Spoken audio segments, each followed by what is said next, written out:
And we're back. Well, I'm back with another episode of the Lakers Fast Break podcast. It's Gerald Glassford coming right back at you here from Lakers Fast Break, Pop Culture Cosmos, where we cover the latest news and trends in pop culture each and every week, twice a week, wherever you get your podcast. If you haven't caught the latest Pop Culture Cosmos, I suggest you do so. It's really good. It's really entertaining because we talk about the PlayStation 30th anniversary consoles and how fast they sold out. Also, as well, we were talking about what was announced at the Tokyo Game Show. And did the Elder Scrolls Oblivion have the best downloadable content? Yes, those great subjects are talked about on the latest Pop Culture Cosmos. On Friday's show, we may be talking some wrestling. We may be talking about the Joker Folie à Deux. I haven't made up my mind yet on exactly what we're going to do, but I'll tell you what, it's going to be some good stuff to talk about in the world of entertainment and pop culture, the Pop Culture Cosmos, indeed. Also, as well, if you were just watching the YouTube channel, you saw Chris Sardieri and I talk about Week 5 upcoming in the NFL on Inside Sports Fantasy Football. It was a great conversation where we talked about whether the Vikings are viable fantasy football and regular NFL options. Are they for real with the hot start that they've been on? We go ahead and discuss that. Plus, Chris has his picks. I got a good one too for Week 5 in the NFL as we went to the doghouse one more time on Inside Sports Fantasy Football. Also, as well, got to give a shout out to the Lakerholics crew, Lakerholics.com. John Costa's channel. I know he's been putting out some shorts out there. If you're watching on his channels, Clutch Talk and Lakers Corner. Also, as well, of course, Empire Jeff TV. He was on earlier today talking about Lakers training camp and Picture Day, aka Family Picture Day and Lakers Media Day. Also, he covers the Dodgers, and kudos to him on his coverage as they head towards the playoffs. Also, as well, want to go ahead and give a big shout out to Lakers in 5. Of course, Daniel Berry Sports Highlights, John McCallion channel, all those great places to go. But please go ahead and make sure you like and subscribe. Hit that notification bell so you can get the latest notifications on when we go live on the air with the latest Lakers Fast Break podcast and Intel. Darren, you guys have been great as far as their contributions. Xbox, you've been outstanding as well. You guys have been so helpful. You're getting all those people racked up on some memberships, LFB rookie memberships. Truly appreciate your kindness as far as those guys and all the super chats you've been giving as well. Want to go ahead and give a big shout out to Search and Destroy, Naija, Americano, Narukami, 2D, Too Tall, The Legend 350. I got to get back on the show, Legend. You got to come back on the show when you can. Weston, Moonlit Dreams, Remy, Retro 403, 7 Grand, Intel Wild, Samir, JSJ, Kurt, Darren, of course, Sports Baby, Xbox. All you guys are great. Truly appreciate it. You guys are members. You get big shout outs from me. You get the access to emojis, badges the longer you stay with as a member, and more. Little tidbits, notes, asides. I sent my Mr. McMahon review to you guys first. I will have a Lakers write-up coming in the next few days, coming to you guys first. And if you're a member, it's just $2.99 a month. So please do that. And don't forget to like and subscribe. We're trying to get to 2,000 subscribers right here. The Lakers Fast Break Podcast. Cool Bro says there are so many Dodgers fans at my school, and I don't care why they have to keep roasting the Angels. Like, I know the Angels are bad. Cool Bro, as Laker fans, do we not roast the Clippers fans that are out there? Have we not been roasting the Clippers fans for decades now? I know I have. I know when I got a story. I think I've told it once or twice on this show before. Way back, I think it was the 87 or 88 draft. Me and my good friend at the time, we were both went in Lakers garb to the Los Angeles Sports Arena because the Clippers were hosting a big, huge draft party. And all we were doing, because I think that was the Danny Manning draft, if I remember correctly, and that which was the number one pick of the draft at that time. You guys, we were just laughing and just roasting on them, back, late 80s style. It was just so funny. We went there just to see all the hopes and dreams of Clippers fans. would have been just great to tell them, hey guys, by the way, if you remain a Clippers fan, you will not see any long-term success or finals or championships at all. And it's 2024 to future self and all that. You get a new arena. That'll be great. But yeah, so got to tell you, if you're an Angels fan, like I am, but fading, thinking about becoming a Dodgers fan once again in my life, that's what's going to happen.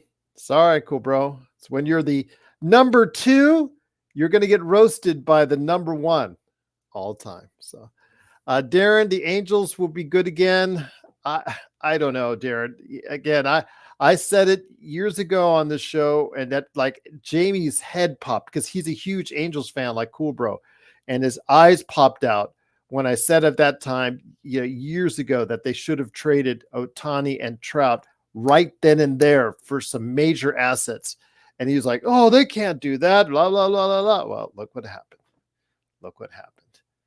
And I'll leave it at that. But yeah, good luck to the Dodgers. Hopefully they will win a World Series and not have to incur the wrath of Joe Soro, who I've been trying to reach out. I tried to call him, tried to text him, said, let's go, brother. Said we're going to do a show today. So I'm here to do a show today talking about day 1 of training camp.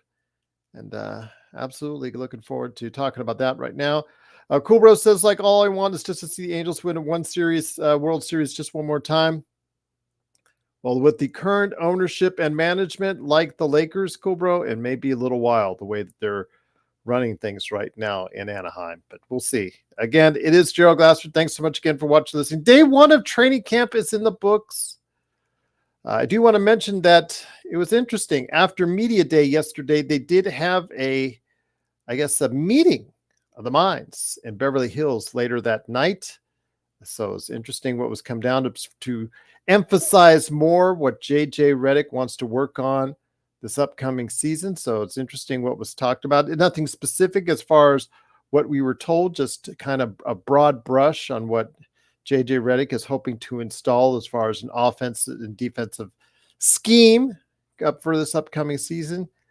Let me hear you guys' thoughts. One of the first things that popped out as far as his conversation after training camp day 1 was that he is envisioning a 9-man rotation. What's up, Jeff? Good show today, by the way, earlier today. Keep up the good work. What would trading Trout? Well, cool, bro. You can't trade him now. I was talking about trading Trout back when he was still playing on an everyday basis. Not now. He is broken down and washed at this point in time compared to what he was. He might have another good season in him, but he is not the player that he used to be. I'm talking about you trade him when he had high value, cool bro, not now. But Darren, get you more players. Absolutely. So good point, Darren. A 9-man rotation JJ is envisioning, which is concerning, but that just tells me that they have a lot of concerns about the depth on the team. I've actually, again, listening to a lot of NBA experts. I noted one on the Game Theory the podcast, Game Theory podcast, not Sam Vecini, but his guest that was with him, talking about the Lakers and how the front court rotation is, in his opinion, a quote, and I'll quote this, a catastrophe. And I can't say I would disagree because it looks really bad right now for the Lakers up front outside of Anthony Davis. So maybe a 9-man rotation might be all that they can squeeze out right now. But that just means more minutes for LeBron and AD, especially at the start of the season, which is absolutely concerning me greatly. But again, this is JJ Redick and what he's envisioning right now. Cool Bro says, I've got hope for Neto since that dude is wholesome and nice. Wholesome and nice doesn't help you hit a curveball going 98 miles an hour, Cool Bro, or a fastball going 102. You've got to have skill to do that, Cool Bro. That's most important. Yes, I know Neto's okay, but he's got to hit for better average. Once again, it is the Lakers Fast Break. Truly appreciate you joining us. Again, I don't know where Joe is. I reached out. I'm hoping he'll be able to join me. Hoping maybe he'll be able to come on. He's probably doing Joe-like things at SimBlades with a Y.com. And don't forget his new game. that's coming out on Steam that he is sponsoring or helping to sponsor. Corrupt. I put it in the description below, so you can go ahead and wishlist that today on Steam. Bloodhound says Trout and Wash Coolbro. Yes, I agree. Bloodhound agreed. I try to tell that to Coolbro, but sometimes they just don't listen. But what are you going to do? It is, of course, the Lakers Fast Break. Day one is in the books. I want to go ahead and mention as well, when it comes to what was talked about after today's first day of training camp, LeBron echoed the praise of Max Christie from JJ Redick and Rob Pelinka. All of them are talking about Max Christie's work ethic. And I know we've been particularly hard on him during the show. I know Rodell, one of our favorite emailers, keeps on emailing a defense of Max Christie, and we would go back and forth a ton in regards to it. But a lot is writing on Max Christie. He signed a 4-year deal, $32 million. He's got the confidence and backing of the front office. Will he be able to fulfill that promise? We'll see, as far as becoming a key rotation piece, which is part of the problem for the Lakers. After spot number 5 in the rotation, it really becomes a lot of questions. Empire Jeff says Joe is somewhere screaming at someone about results. Yeah, because he's in the results business. It's absolutely correct, Empire Jeff. Cool Bro says, Gerald, what do you think about Sandoval? I like him because he's from the same city I'm from. Cool Bro, you don't like people, or you don't evaluate them as baseball players based off of just their location. You can follow them, you can admire them, but Sandoval's okay. Again, the Angels don't have a star player right now on their team, or players. Maybe they can try to trade Trout in the offseason and see if they can get any kind of assets. But would anybody really want that contract for a guy who just cannot stay healthy, after first month of the season? I don't think so.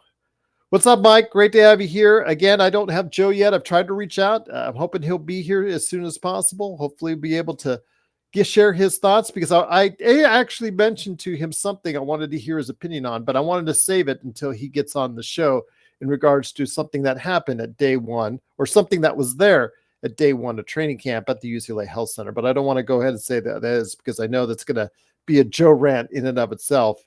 But Mike Trudell reported that on top of the usual suspects, essentially the starters, Jackson Hayes was also having impressive moments in the first practice. Both expect to be key rotation pieces as far as him and Max Christie are concerned. And that's another thing. Jackson Hayes has to be better on the defensive end. Will JJ's new defensive scheme be able to assist him with that? Because he looked lost repeatedly on the defensive end last year. So I'm hoping that he can get it together and obviously help a terrible rebounding team that is in dire need of better rebounding this upcoming season, whether it's crashing the boards from the wings like they talked about yesterday at Media Day, or just simply trying to get it done as far as with what whatever players they have, which would include Jackson Hayes playing a larger role this season. And he needs to, because he's on the last year of his contract. He's on a minimum deal. Will he ever be something outside of an athletic big who just has unfilled potential? We'll find out, because he'll be given the opportunity to do so, I believe, because of the fact, as was mentioned earlier, the Lakers' front court depth is really suspect right now. Gerald, has Joe checked out LeBron's Instagram? My guess is no and no, Cool Bro. Darren saying Bronny was hitting a lot of threes in practice. Yeah, exactly, Darren. Well, if you remember during Summer League, Darren, and great to have you here, by the way, my friend. Truly appreciate it. I know I'm not always your favorite cup of tea, but great to have you here. Nonetheless, you are such a great part of what we do. If you remember in Summer League, nobody was really rushing out at him either, and he was still bricking it up for virtually the entire time from the outside. So we'll hope that Bronny someday can find a consistent stroke, but he is 6'1" when he takes that shot. So he does need some spacing. He does need some distance between him and his man, because again, when you're 6'1", you're taking a shot. It's different when let's say you're Victor Wembanyama and you're taking the shot. So you're going to get a lot more people coming at you, and it's going to be a lot harder and more difficult to take those shots. So let's hope LeBron can, or Bronny can get and be able to get those shots taken care of. Balehound says Sandoval stole money from my Red Sox. Yes, he did, Bloodhound. Yes, he did. Cool Bro says, I'm guilty of following LeBron. Gerald, don't tell it. Well, then why would you put it in the chat, Cool Bro, if you had actually didn't want anyone to know? We'll forgive your sins later for that, as far as that's concerned. But I do want to mention again, today was day 1 of training camp.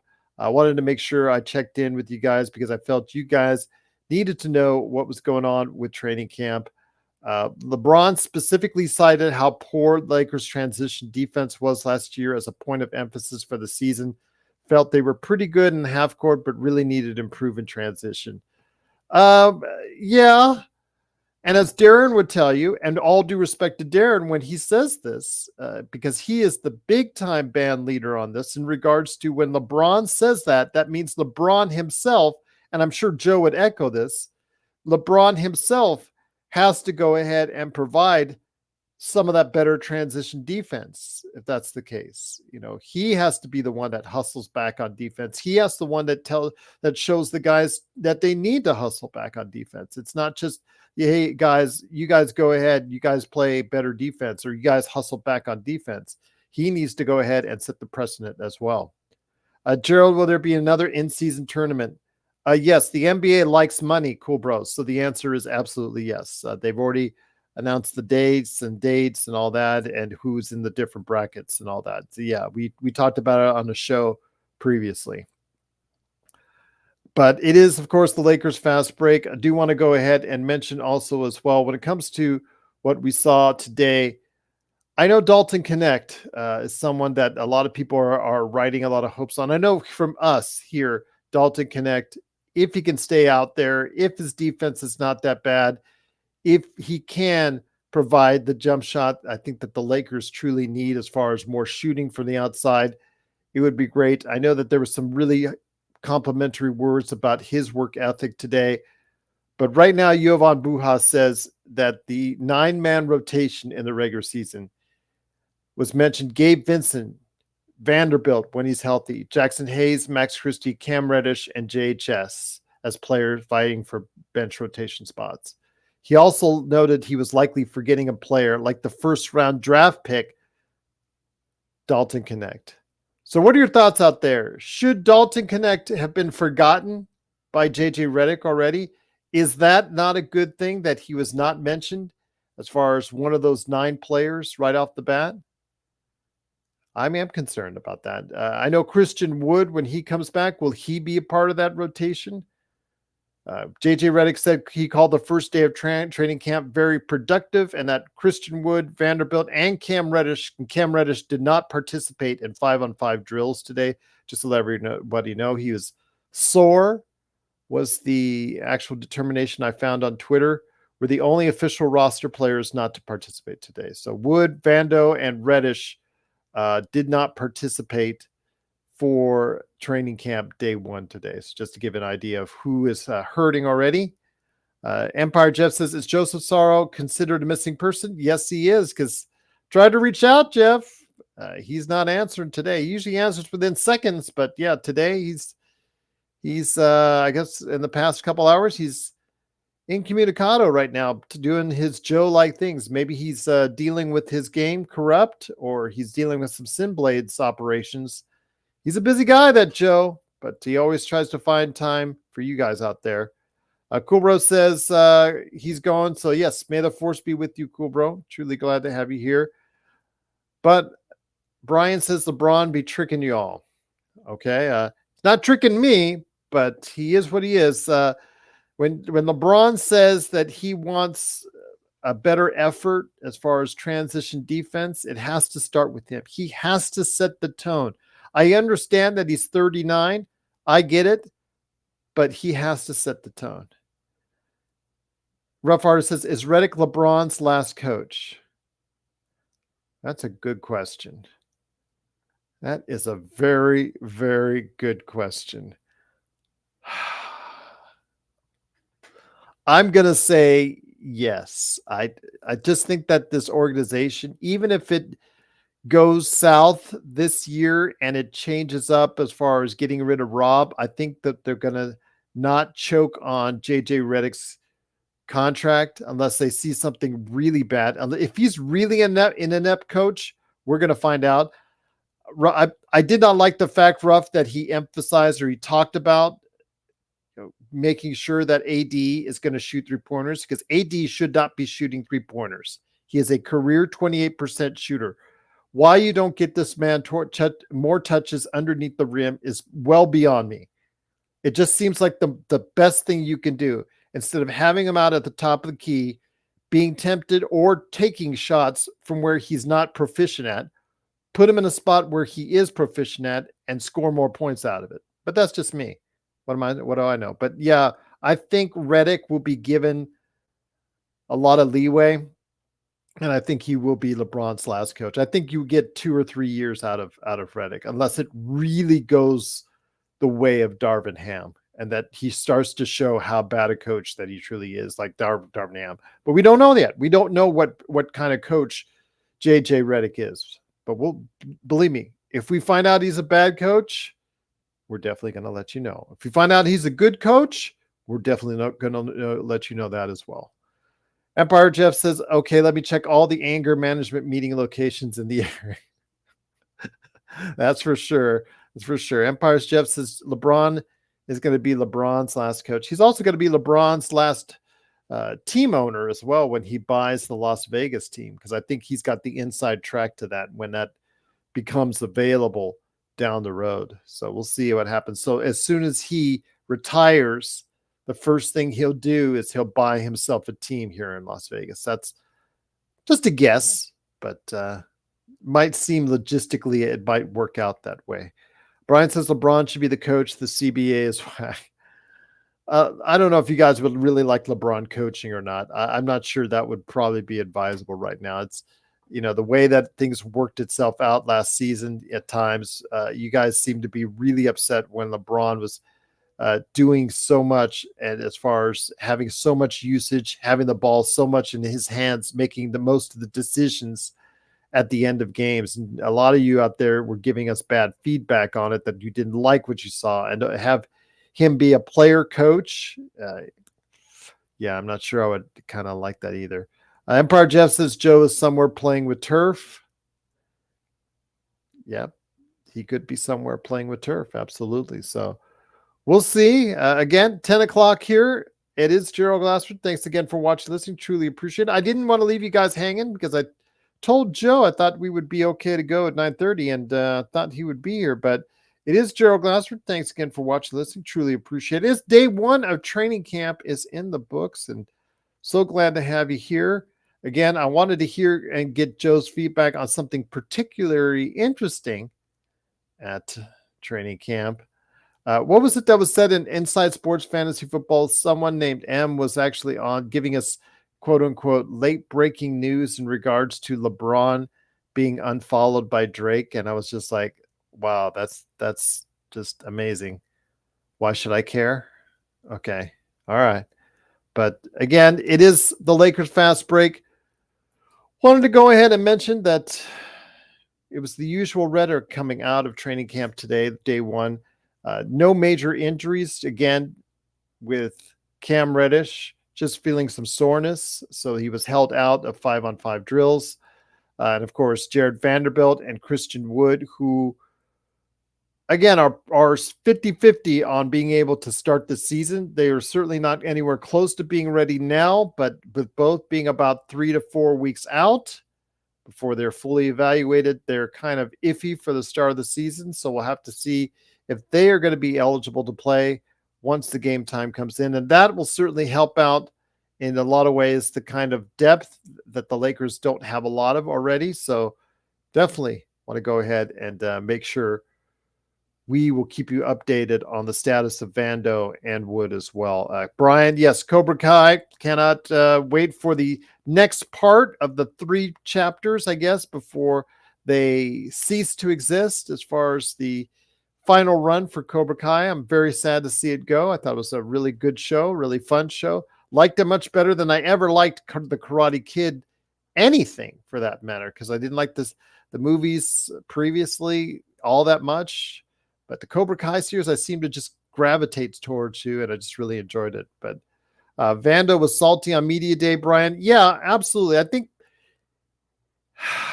I think he got real tired real quickly of answering the questions about the surgeries on his feet and the fact that this is dragged out over the course of a year. He was really only an effective player for about 2 weeks last season. I know he played a little bit longer than that, but he was really inept to start off with when he came back from his injury.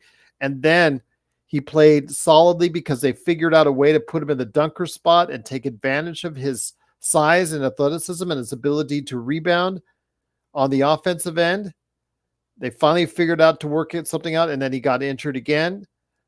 But the Lakers, when they signed him to that extension, already he was injured and he was feeling the effects already. And to do that, I thought was a miscalculation on the part of Rob Pelinka. But then again, miscalculations on Rob Pelinka are usually not too far apart.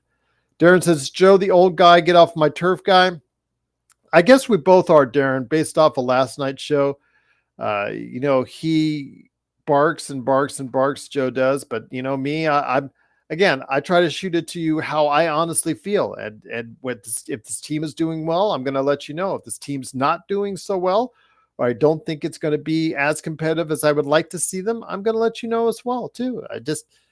I know that Joe comes across as brash and as gruff sometimes, and there's some people that just don't like it and just don't want to deal with it, as we mentioned last night. But I wouldn't ask for him to be any other way than what he wants to be, and I don't think he would allow that either. So I'm just glad to have him here when he is here, and hoping he'll be able to join us here before I head on out, because I'd love to have his thoughts.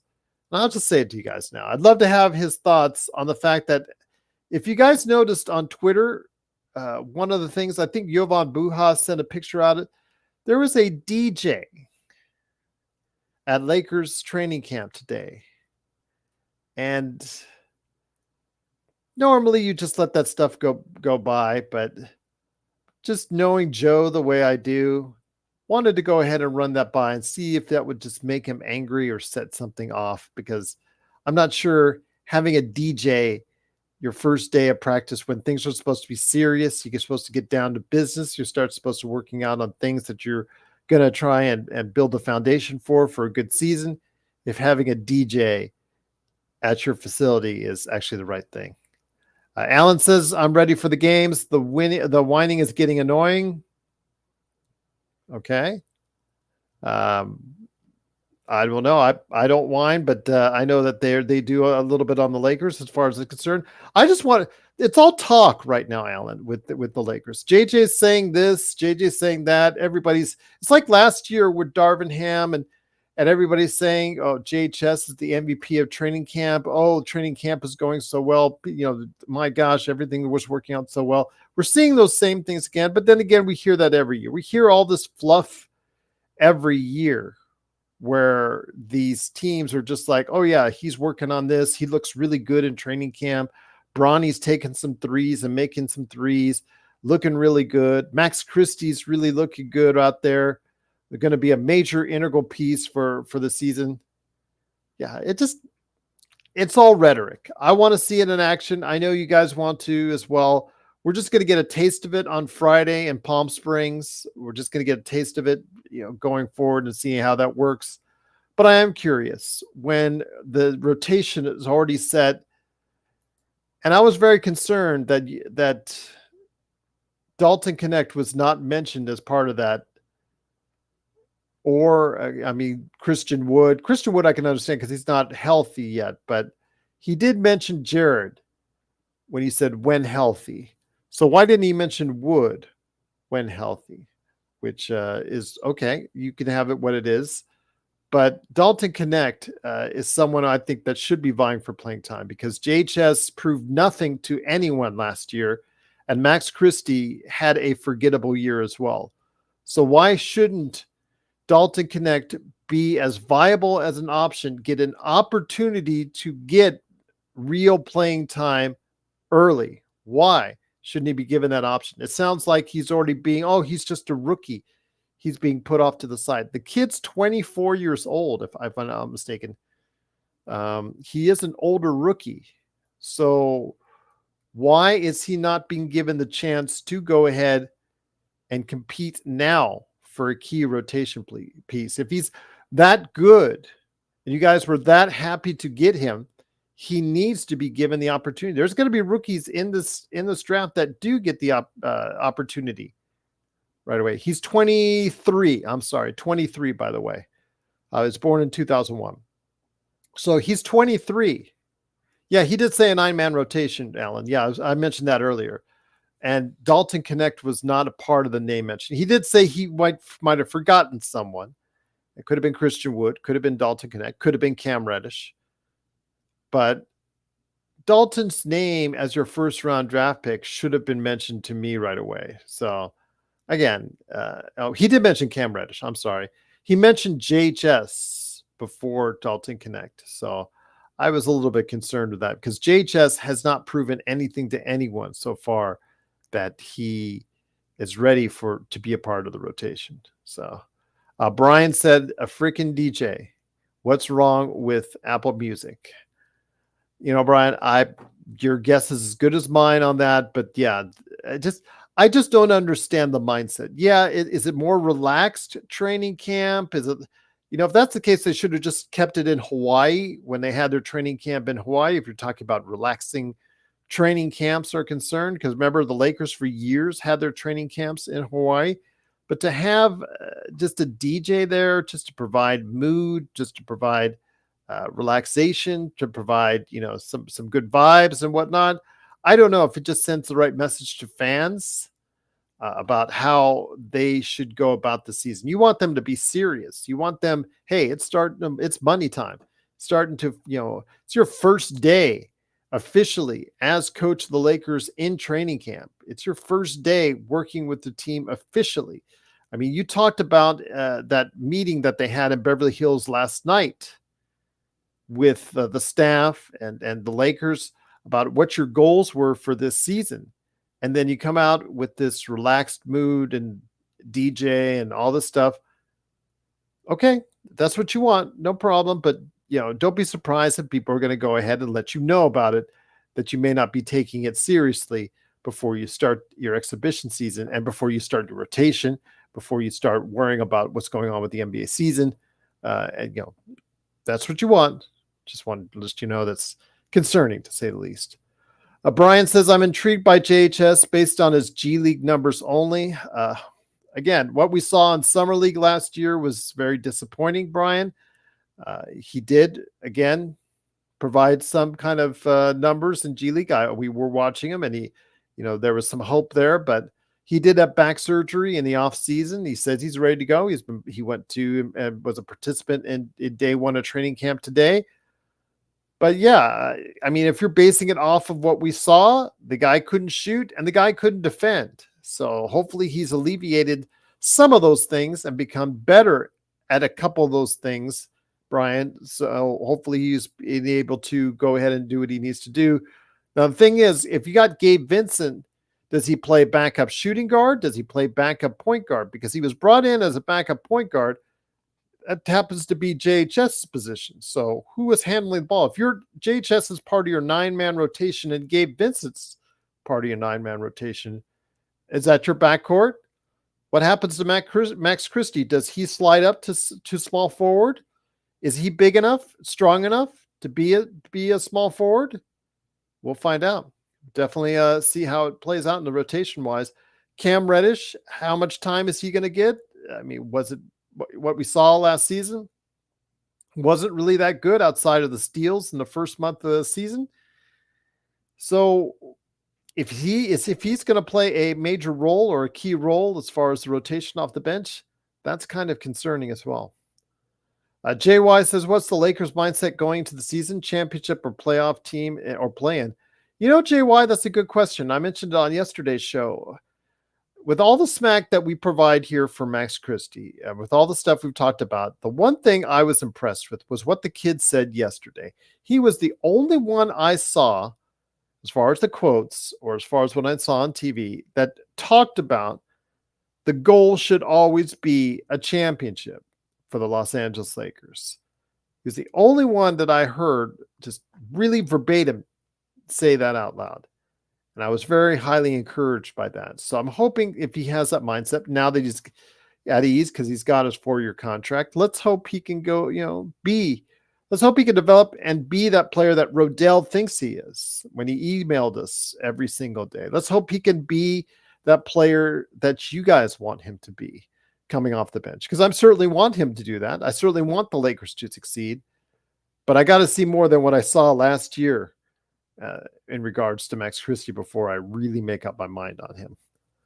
Brian Grant says, I'm concerned with everyone except AD. Oh, there are major concerns, Brian. I mean, you talk about LeBron is approaching age 40, and he just talked about how we have to make transition defense a bigger priority. Starts with you, buddy. Starts with you, LeBron. I mean, no matter how great you are, you're going to say that stuff. You got to back it up. You got to back it up with your own effort on defense, getting back as well. With everybody else, yeah, there's questions. Can Rui become more of a complete player? He shot 42% from behind the arc last season, but what else did he do at an NBA average, an acceptable level? Is he a power forward? Is he a small forward? Can he guard threes realistically? Does he need to be able to guard fours? Is he, we saw him guard Jokic at times. So that's another question when it comes to Rui is concerned. Can he develop his game to become a more complete player? I think he can, but again, we have to see it play itself out. When it comes to Austin Reeves, we talked about Austin Reeves. He gave a much better effort on defense in the last 2 months of the season. But can he be more proficient from the outside? 35% from the arc for him as the shooting guard is not going to get it done, especially if he's the starting shooting guard. If he's backup, if he's the guy sixth man off the bench, that's a different story. But he is a guy they're relying heavily on to not only guard whatever the best guard is out there, but also to be able to go ahead and be more efficient on the offensive end. So we'll have to see. And maybe even, provide some secondary playmaking as well. And then you have D'Angelo Russell. He's approaching his age 30 year. This has got to be a career year for him because he's going into a summer where he's a free agent. So he has got to play at a level where he is more consistent, not only during the regular season, but also be able to translate good numbers if the Lakers are fortunate enough to make the playoffs. So we'll see. Xbox. Oh, you were here earlier. No worries, my friend. Again, I don't know where Joey is. I tried to reach out and I'm hoping that we can get him before I leave here tonight. But I told you guys I would come in with my thoughts on day one of training camp. And if not, we'll get Joey in here tomorrow or ASAP. No, he didn't come back to me, Xbox. Dead silence. So even if he's on a business call, he usually will tell me. So if anybody's in Temecula, go ahead and reach out to Joe and make sure he's okay. I hope he and his family are doing okay. So just want to make sure he's probably fine. It's really hard to mess with that guy because, he is like 6'3". He's actually, I think he's 6'4". He seemed like he was 2 inches taller than me, and I'm 6'2", so it is what it is. But JJ looks okay to me, guys. Let's back him for longer than 1 second. Again, Xbox, I have to see it on the court. You can talk the talk and say all the things you want. I mean, Darvin Ham last year said a whole bunch of things, and the year before, and it just made us all mad. I am concerned, Xbox, the fact he's already talking about a 9-man rotation, and he didn't even mention the first-round draft pick, which was concerning. He also talked about getting AD more chances and opportunities from behind the arc, which, as I've told you as many times on this show, is the exact opposite of what you should be doing because he's a 28% career shooter. So again, I still want to see it out on the court. I want to see him have a good game plan on both the offensive and defensive end. The Lakers last year were right in the middle in both offense and defense. So something has to swing up for the Lakers on both ends if they are going to compete at a higher level this upcoming season. Brian says, Redick's got no love for me. He's got to show me. Absolutely, Brian. Same here. I can't be like Laker Tom. You remember on this past weekend when Laker Tom chewed me out. He yelled at me, just said, "You're just like Jamie, blah, blah, blah, blah, blah." I said, Tom, all I want to do is I want to see him coach out there. He can say whatever he wants on his podcast. He can say whatever he wants in sound bites here. He can, have his meeting in Beverly Hills last night like he did. I just want to see it out on the court. I think we need to see it. He hasn't coached in college. He hasn't coached in the pros. He hasn't been an assistant coach. He's coached fourth graders. I just need to see it. He talks a great game, but I just need to see his coaching ability out there before I can evaluate it, either good or bad. I don't have any opinion on him yet, good or bad. I wish he was just, they see these things out. When he's talking about a 9-man rotation, he's already talking about the fact that he's going to have to burn AD and LeBron a lot of minutes again this year. That's something we learned the hard way with last season, how he just burnt them out last season because of Darvin Ham playing them too many minutes because he had no choice, because he had no depth on his roster. Same thing again, just 9-man rotation just tells me that the Lakers don't have many options to go there. And depth again is going to be a problem. So LeBron and AD to the rescue once again. So that's very concerning to me that they play the same amount or more minutes this season, especially when you got LeBron approaching 40 and AD is no, he's no spring chicken either. He's 30. He's approaching his 32-year season as well. He's 31 now. He'll be 32 next year. He's over 30 as well. So he is not as young as he used to be. This is his 12th season in the NBA. So you've got 12 and 22 as far as the number of years. That's 34 years combined, people. 34 years in the NBA that those two have played in combined. So they've got a lot of mileage between the both of them. First of all, they have to stay healthy. If either one of them gets hurt, you guys are going to be all over the chat saying it's all over. It's all over. It's all over. And I can't say I blame you, because the health of those two absolutely matters. It is very concerning to me because the Lakers do not have many options after LeBron and AD that are effective, that are consistent, and that are viable in the NBA. So that's really concerning me right now.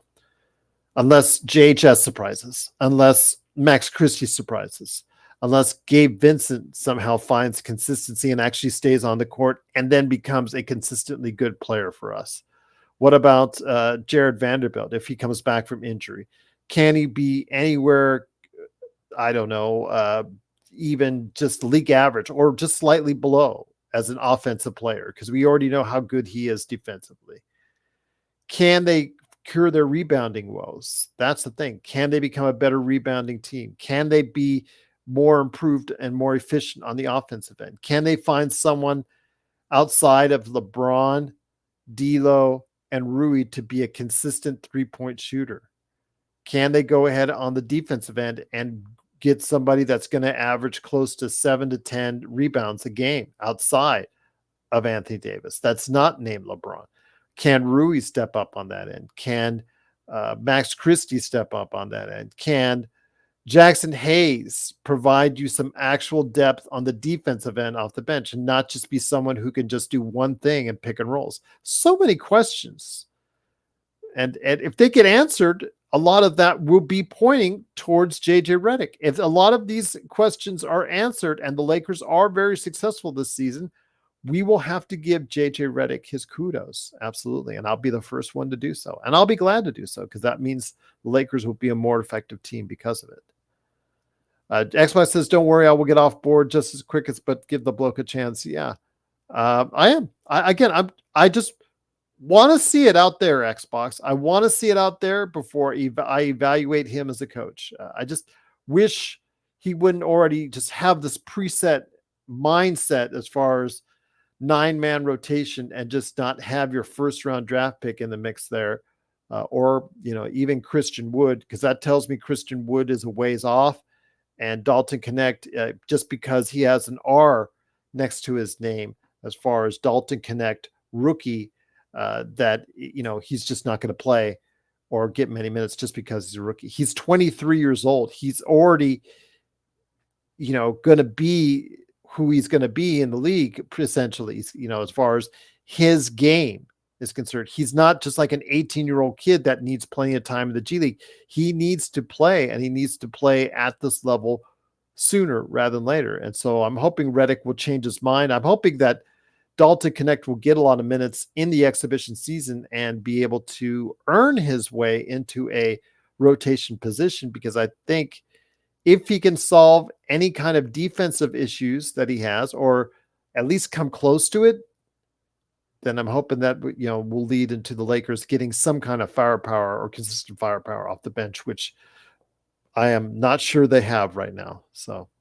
the Xbox says, I didn't even rate him as an analyst, Brian, but I don't make decisions. So I got to go back to the Lakers for now. I do know what you were saying, but Brian, totally. Absolutely.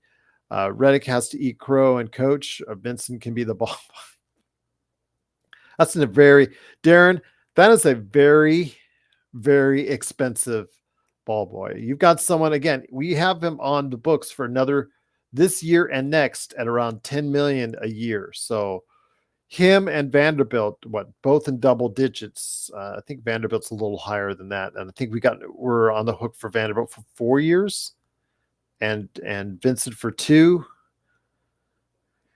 Yeah, that's Rob Pelinka for you. And I'll leave it at that. Is there a former player analyst that always seems to say stuff that rubs you the wrong way? That's a good question, Brian. Because I know Joe was really hard on Redick in regards to the firemen. I guess the previous players from previous generations, the firemen and plumbers comment, I think that he made. Even though essentially in many ways it was true, because back in the days in the 50s and 60s, these guys weren't making anything as far as basketball players. So they did have second jobs as firemen and plumbers and whatnot. So all props to them back in those days. But I'd say, you know what? Because for a while I liked Jalen Rose, but then he also veered off and started saying some crazy things before he parted ways with ESPN. It's a good question. Is there someone out there? I like Bobby Marks. I think Bobby Marks is good. He's pretty solid. He usually doesn't go out there with his commentary, and he usually is good to follow with his analysis, plus also his thoughts on how it relates to the salary cap. I like listening to him because he's always thinking from the mode of a general manager. And when I talk about evaluations of players, and when I talk about evaluations of trades, whatnot, I see it from the basis of, if I was the GM on a lot of occasions, if I was making the decisions in the front room, how would I evaluate it? So kind of like that aspect of it. So yeah. Xbox says he is all over ESPN now because he comes cheap. Yeah. It's funny because I think he's repaired his reputation. So if you put out feelers right now, Xbox, I bet you he can get back in a front office if he wanted to.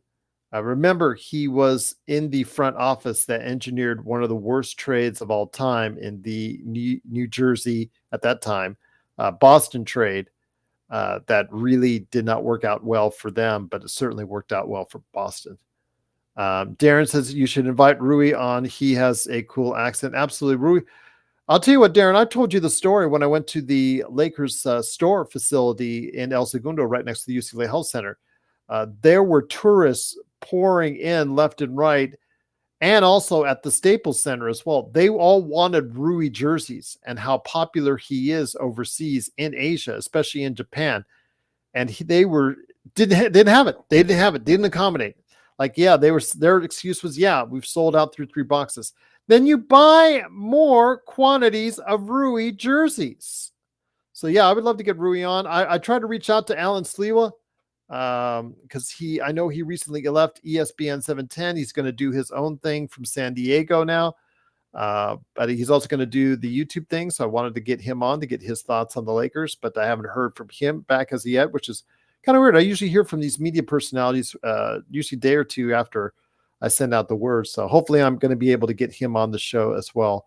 But yeah, I'll see at first if the Lakers would want to deal with us. That's the thing. Knowing how hard we've been on the show with them, I'll see if they would ever allow us to go ahead, the opportunity to interview some Lakers players, because I would take advantage of that. And I know Joe, even though he would try to give some hard questions, Joe, he would, when faced with an individual like that, he'd probably act a little bit better about it. So, Xbox says Sleeva's going to get a message from me if he doesn't get back to you. Well, I just wish him best of luck. It's kind of scary when you go out and you do this YouTube thing, and you go out and you do this podcasting thing, and you're banking a lot on it, as he is, because I believe his channel, Hoops Talk with Alan Slewa, if you want to like and subscribe, he is doing at 8:00 in the morning. So he's doing it at a different time than most of these other Laker channels like ours. So he's doing it Monday through Friday, 8 a.m.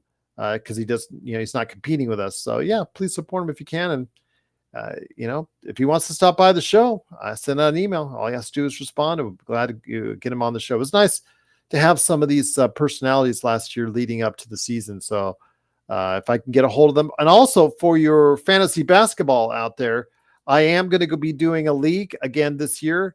I'm going to be setting up here in the next couple of weeks, and I should try to make an effort, and I will, to get a fantasy basketball expert on the show here as well. I know it's kind of a personal thing because I like fantasy basketball, so I'll see if I can get a fantasy basketball expert on this show as well. Darren says, Gerald, this is where you should do what Lakers in 5 does and let a bunch of us say stupid things. Lakers in 5, you know what? I don't want to get on their case, because you know what? They have thousands of more subscribers on me. So as much as sometimes their headlines as far as for the show, it's like it's a little bit inviting, clickbaitish, whatnot. They do a great job once you get on the show and listen to it. So I know that Lakers in 5 really works hard. He's there every day, and I know he likes to do a lot of good stuff there. So said, yeah, I don't want it to get out of control like that, Darren. I'd like to keep it under wraps. I mean, Darren, if you want to come on the show, you're more than welcome to. You've been on the show for a long time.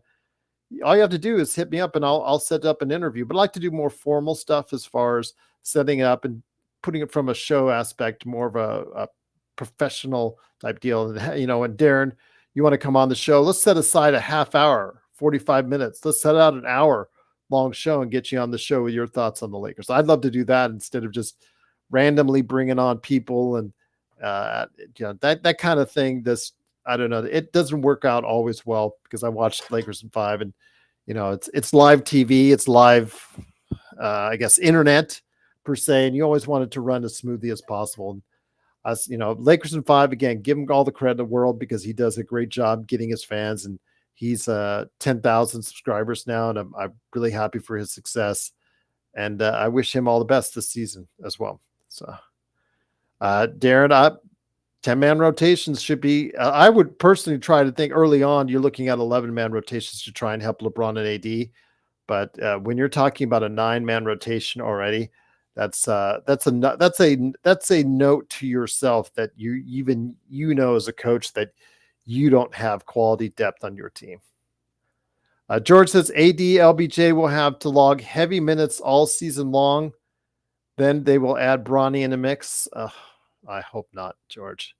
If Bronny is playing some significant time, I think that's bad sign for Lakers fans. I think that's a bad sign for the Lakers, because he did not look like an NBA player in Summer League, and he's just not ready.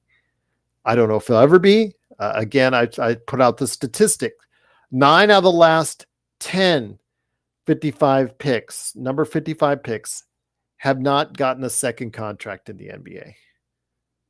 Let's get him to that point where he looks like a player that can make the league and stay in the league first, before we start giving him playing time and things of that nature. But I do appreciate you being here, George. This season is not about winning; it's about the James Gang show. That's the thing. It's about the James show. If it's about the James show and not about winning championships, that's a problem. That's deviating from who you are as an organization. This organization should always be about winning the big one. Now, yes, they did have some lulls as far as years, especially last decade. They had a lull, but you should always be focused, especially with Boston now pulling ahead of you in the number of championships. That should just burn. That should, El Segundo right now, that office, that UCLA Health Center, that office should be on fire right now. That should stick in your craw every time you go to your car at night if you're Rob Pelinka, that you allowed Boston to get one ahead of you into a world championship because of the decisions you helped make to build a team that wasn't ready to get to that next level. So, I mean, it's a great comment, George. But yeah, it should not be about the James Gang show. It should not be about Bronny. LeBron James is always going to be about LeBron James. I can't argue with that because it's just who he is. But this family thing, get it done. Second quarter coming in right at the start of the second quarter. Put him in. Put Bronny in. Get all the good feels. Standing ovation. Blah blah blah. 1 minute. Get him out. Send him into the G League. Let him develop there and let him see if he's going to become an NBA player because he's not one right now. And that is the problem. I have not seen Joe. He's not made himself available. I've tried to reach out and he's not responded as of yet. So I'm going to go ahead and shut it down in about a few minutes. But I wanted to make sure that you guys know that I appreciate immensely you guys supporting us here at the Lakers Fast Break. Wanted to go ahead and talk about day one. Wanted to give you the update, what went on. If anything major happens at training camp, we will, of course, report it here at the Lakers Fast Break. I don't think I would report what M reported, that Drake is unfollowing LeBron. I'm assuming it's over the Diddy stuff. I don't know for sure, but I don't really care. But yeah, it is what it is. But Joe, I think, was busy. So remember, he's got his game upcoming, which is Corrupt, which is going to be available on Steam. I put the link in the description below for that. I also put a link in the description for if you're a member or you want to become a member for $2.99 a month. You could join up now. Just $2.99 a month. It gets you emojis. It gets you shout outs. It gets you badges. It gets you all sorts of good stuff from here, from us. Just thanking you for being a part. And it does help the channel every month that you do so. So I truly am indebted to you for taking the time out of your day. If you decide to join, that's in the description as well. So Brian says, do you think the front office is looking with regret at the players they trade away or let walk? You know what, Brian, it's like in the off. I don't know if you work in an office. I'd worked for, in and out of offices for years. There are decisions that you make that if they come back to haunt you, like the Westbrook trade, Zubats trade, JHS, draft choice, need I go on? All the decisions when you decide to make the world's oldest team in 2022, those decisions, they get reminded. It's like, okay, you can't sweep them totally under the rug. I know if you're Rob Pelinka, you try to go ahead and say, okay, I made that choice. I got to move on. I'm going to try and move on best you can. But, there are just certain things that you still feel. I mean, the Lakers are still feeling the Westbrook trade even to this day. There's still ramifications and fallout from that. I mean, with Zubats, you were still feeling it to this day because outside of the fact that when we had during the championship run, we had JaVale McGee and Dwight Howard. Yes, we had those guys for a season playing at whatever level that capacity they could still play at, even though both were aging centers at that time. Wouldn't it be nice to have Zubats right now on this team, right now playing alongside AD, getting you 12 points, 10 rebounds a game? Seemed like it would be a great thing. Anchoring your defense, helping anchor the defense, allowing AD some pressure and not having to play 36 to 38 minutes a game. Would have been nice. But, those assets that you could have kept as far as KCP and not KCP, but as far as Kuzma, as far as it's concerned, with the trade for the Russell Westbrook trade, I mean, Come on. That Russell Westbrook trade, I knew it from the get-go. It was a terrible trade, and it's turned out to be the worst trade in NBA, in Lakers history. So, yeah, it's disappointing. But you know what? Those days are done. You guys all that were here for the show, though you guys were here for that period of time during the Russell Westbrook era, you know how frustrating it was on a regular basis for us talking about it, because we don't want to, we're not trying to diminish the man himself or diminish anything that he contributed to the game of basketball, but coming to the Lakers was an absolute mistake because he's not the player he once was. And I know he's on a 2-year contract now for Denver, and I'm just saying, well, good luck, Denver. Well, we'll see what happens. But, I know he's still taking shots at the Lakers now that he's on Denver.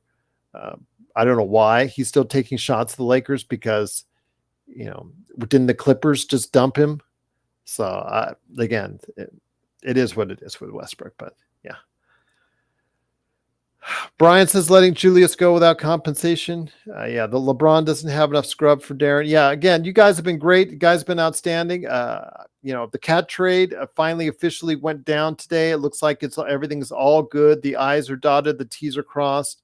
So Cat is on his way to New York for Keita Bates-Diop. Also as well, Dante DiVincenzo, which I think is the underrated part of that trade.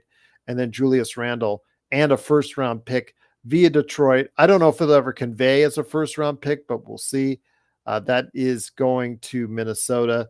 And then some odds and ends and cash, which is the big thing, to Charlotte. Cash and some other pieces are going to Charlotte as well. The Clippers didn't call him a vampire, though. Yeah, that's true. But he's taking shots at the Lakers now from Denver. It is what it is. He's very bitter about his departure from the Lakers, about, him and LeBron, that all that fallout and whatnot. So, yeah, there should be some things that Rob Pelinka on the drive home from El Segundo should think about, and that is one of them, as far as how bad some moves he's made have set up this team for possibly mediocrity this season, unless things change, unless things get better, and unless JJ Redick is a much better coach than anyone outside of Laker Tom has anticipated. So, because Laker Tom thinks he's the second coming of Pat Riley. Brian Green said signing Deng and Moskov was trash, but protecting those picks, we're never going to have a run like that in the draft again. Yeah, I know a lot of people in this chat still want the buses. Still think highly of the buses, but we haven't been doing as great in the draft in recent years, and I don't know how much of a voice the buses still have, or if it's all Rob Pelinka. JHS still hasn't proven to us anything. Maxwell Lewis, I don't know if he's an NBA player. He has not looked like an NBA player, so I don't know if he'll be getting any kind of opportunity. It's been kind of disappointing. And Max Christie, you gave him $32 million, but now's the time you got to prove it. Now's the time you got to go ahead and anchor the second unit, because there is no one to anchor the second unit if you don't anchor the second unit. Gabe Vincent, is he going to be that guy? Is it Jared Vanderbilt when he gets healthy? Is it going to be Dalton Connect if he gets the opportunity? We'll have to wait to see. Darren says you're not a fan of Sliwa. I just wanted to hear a voice. Just having voices, different voices come on the show from periodically time and time, just to give you guys a little bit of mix of what you thought in the Lakers. Yeah, I know you can love him or leave him on that. He's okay to me. Again, a lot of these voices for the Lakers are love him or leave him, just like us. We talked about it last night with Lion Emperor, I believe it was. Didn't like what we had to say, thought we're old men as far as standing out in front of the lawn. It is what it is, and I'm not going to say otherwise. You got your opinions, I got mine. And if you don't like what we have to say, I apologize. I'm not going to change. I'm 55 years old. I can't change anymore. Well, I can change just a little, but yeah, if it is what it is, if the color is blue, it's blue. If it's red, it's red. I'm going to tell you. I'm not going to tell you it's green if it isn't green, or if it's yellow if it's not yellow. I'm just going to tell you how I think it is and how I perceive it. You can say yes, you can say no, you can agree or disagree. I'd like to have that just respective discourse in doing it. If you think we're just old men growling from our cameras and that's it, then that's your choice. But you think you were so negative and whatnot, well, then tell us where to be positive. Tell us how, where do you find positivity in what we've been in what we're seeing as far as the Lakers' productivity? The Lakers have had declining results. They got to the Western Conference Finals. We were all very positive up until that Denver series. We were very positive on them. You guys go take a look at the episodes from the Lakers and Memphis and the Lakers and Golden State series. You heard a lot of positivity from all of us in regards to that team. Not necessarily Ham, but that team. And look what happened. They regressed. They regressed to what happened in Denver. Should they have won at least one or two of those games against Denver? Yeah. They had a 20-point lead. Blew it. They had those last second victories they could have, snatched away from them. Didn't get it done. It's just that simple. So, JY says, I know RG3 got fired from ESPN. What about? Well, the only reason why I said Brian Windhorst, a lot of people were, giving me smack the other day on it, is Windhorst. Just listen to the Hoop Collective and how bad he comes across on the Hoop Collective. I mean, he's like, okay, he's very more produced and more prepared on his TV stuff, and his writing is still pretty good. But then Zach Lowe's writing I thought was really good and had a lot of personality, and they got rid of him. I thought he had a lot of personality on his podcast, and they got rid of him. Now, did he come across a little bit arrogant and very comfortable? Yes, Zach Lowe probably did. You could say Zach Lowe probably did, but he knew his stuff, and he was very good at what he did, in my opinion. But he was very comfortable where he's at. And the problem is, when you work for a major corporation, you should always realize you're a number. You should always realize your number, and you are expendable. You try to make yourself as inexpendable as you can. It's basically, you try to make yourself as hard to throw away or hard to discard as you can. And they wanted to go with the Kendrick Perkins, the Stephen A. Smiths, the Pat McAfees, and they had no more. They saw this, what I guess reported 7-figure salary for Zach Lowe, and they said, he just writes good columns. We can get anybody to do that. So that's what they're doing. But with Windhorst, just listen to the podcast and listen to Bo Timms, just like run him down every week and correct him every single week. He's just never prepared on that show. He's always made to look like a goof on that show. And that's where I draw my opinions from him on. But again, he's a pretty good writer. But he no longer has the ins with LeBron that he once did. I know he's got some ins with Wembanyama, but again, that's that what you're paying him for. So we'll see. He's just not. He just doesn't take things seriously on the podcast. He has a plan, what he wants to do, and then he just doesn't execute. And then, like for instance, when they talk about doing a draft, they do mock drafts on that show. And he just doesn't know. And he always talks about not having any concept of how to do a snake draft. This is the guy that you're supposed to be one of your highest paid individuals at ESPN and one of your most knowledgeable basketball people in ESPN. And you don't know how to do a snake draft. And you admit that every single time you do one on the show. It's ridiculous. I mean, he comes off. There are major arguments. There are sound bites from episodes like 2-3 years ago when they called each other an idiot. Over the MVP race. That I thought absolutely classic. Brian says Jamal Crawford's son is in the 2029 draft class. He's 14. Draft class is 12. We better not trade those. Well, remember, they can only do the 29 and 31 bundled up together. If they want to just do one, then there's several that they can choose from with just one pick. But to bundle, they would have to do the 29 and 31. Now, they can do swaps in several years as well. So if you see a trade, don't be surprised if you see a trade and it's like, let's say, 1 first-round pick and a swap or 2 swaps, something like that, because I think they can still do that according to what we were talking about last week in regards to their flexibility. on that.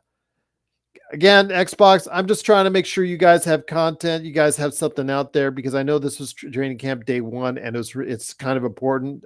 But I guess not really much news. It's good news for the Lakers that they didn't really have anything major happening because usually when that's the case, it's usually an injury and that's bad. But right now, Cam Reddish was sore, but he didn't do 5 and 5, but he looks to be coming back sooner rather than later. And then, of course, we all know about Wood and Vando being still about 3 to 4 weeks off. Darren says Max has a breakout year and Rui rebounds when LeBron moves out of the dunker spot on D. But let's hope so. Let's hope so. But Rui guarding threes as a starting three just concerns me because I don't think he's quick enough to be able to handle him. I think he's strong enough. He's one of the stronger threes in the NBA, but he's not one of the faster ones. He's not one of the more athletic or quicker ones, which could be of concern for the Lakers as well. But I think he's better suited for the 4. And as he gets older, he's going to play and see more time at the 4, whether it's with the Lakers or someone else. What's up, Reggae? Reggae, if I remember correctly, you are just a happy man right now. You're just hoping for good health for your Oklahoma City Thunder, that they all stay healthy through training camp. While we're complaining about being only 9 deep, according to JJ Redick, and running a 9-man rotation, you guys have a wealth of problems. And the fact that, who plays when, how many minutes distributed to each. You guys have the exact opposite. You guys have a dearth. You guys have a wealth of talent, and congratulations again to your success on that. And, got a flurry of draft picks that you can still trade. So you guys should be at or near the top of the NBA for quite some time. Brian says we're going to be in the lottery in 29. We might as well be in it as soon as 2026. Yeah, I agree with you, Brian. Unless, what if it all goes south? Would you guys be upset if the trade AD rumors start happening because the 2025 draft is so good? I know a lot of people would be upset that we would be giving up on AD so soon. So that's something that I don't know, might creep in just because of how good this draft is. Now, the Lakers do have 2 draft picks, including the Clippers' second-round draft pick for next year. They have 2 second-round draft picks. Let me clarify, their own and the Clippers. So if the worse the Clippers do, the better second-round draft pick there could be. And in a year where the draft looks pretty deep in 2025, might be something to look at. So Gerald is my favorite original Stormtrooper. Why, thank you, Reggie. Appreciate it. Mile High Russ, Darren. Again, I don't want to speak any more ill will of Russ. Just as the individual, he's a great family man. Obviously, he sets trends with his fashion sense. Never say otherwise on that. I mean, he's more fashionable than I'll ever be. But as a basketball player, his best years are behind him. And when he came to the Lakers, it was his style of play and his lack of shooting were going to be detriments to the team. You could see it. I mean, the Lakers schemed towards it in the bubble. And I'm surprised that Rob had completely forgot about it when he made that trade. So Reggie says we lost a lot of good people in the last 4 to 5, says Wild.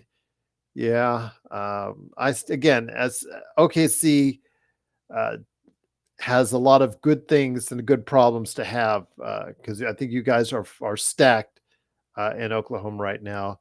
I haven't done my full as far as Western and Eastern Conference standings yet. I'm going to ask the guys, hopefully do so. By the way, if you're a member, you're going to get my picks first as far as what's going to go on in the NBA, where the Lakers stand, but where also the rest of the NBA stands. I'm going to go ahead and list it out, but I'm going to send it to the guys and gals that are members first, and you can become a member today for $2.99 a month. I should have that somewhere around the middle of this month, no later than. I might be earlier.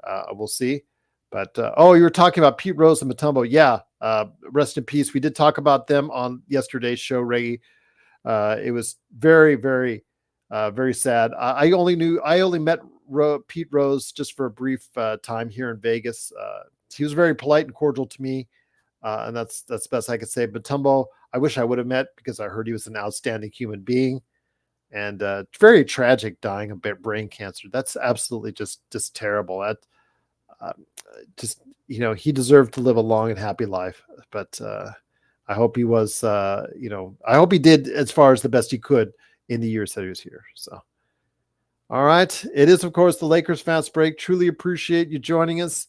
Cannot thank you enough for being a part of what we do here. It is day one of training camp for the Lakers, and we're glad to have you here for it. Truly cannot thank you enough for being part of it. Joe, I guess, is doing too much Joe stuff today. I'm going to go ahead and hope that he is here tomorrow, which I think he should be. I'll try to get a hold of him, point blank, and I'm sure he'll have some apologies for not being on the show today. But I'm hoping to remind him about hosting the nightcap on Friday. I know you guys would be looking for that. If I can get him to do the nightcap on Friday by himself, to do a solo, maybe in return. I did today. Yeah, we can have him do one as well. What do we think about Trae Young? Well, trade. I think it's what Atlanta thinks about Trae Young at this point in time. Do they think he's still the guy that's going to lead them as far as being the face of the franchise, or is it time to just think about options and try to move on? I mean, he's a 6'1" guard, maybe 6'1" guard that cannot play good defense. He requires the ball a lot. He's a high volume shooter. Can be somewhat consistent behind the arc, good playmaker. I know he's been talked about for the Lakers for quite some time, but Atlanta wants a whole bunch of assets in doing so. If you were to try to bundle a trade for him and Capella, I mean, a lot of Lakers fans would be interested in that, but where Atlanta goes, if I was Atlanta, I would probably try to tank. I think Atlanta is just looking at a mediocre season right now. I think that Chicago, I don't know, maybe Toronto too, but Atlanta and Chicago are teams that you need to look at as far as teams that may, if it doesn't go right early, may try to just go ahead and say, you know what, we're going to try and just play our young guys and just go ahead and try and trade away whatever assets we have and go from there. Atlanta, though, might want to keep Capella because that's $22 million coming off the books if they decide to keep him. So in order to trade for him, if you want Capella, you might have to give up a little bit more than what you were thinking, because the fact, again, that's $22 million coming off the books if Atlanta decides to keep him.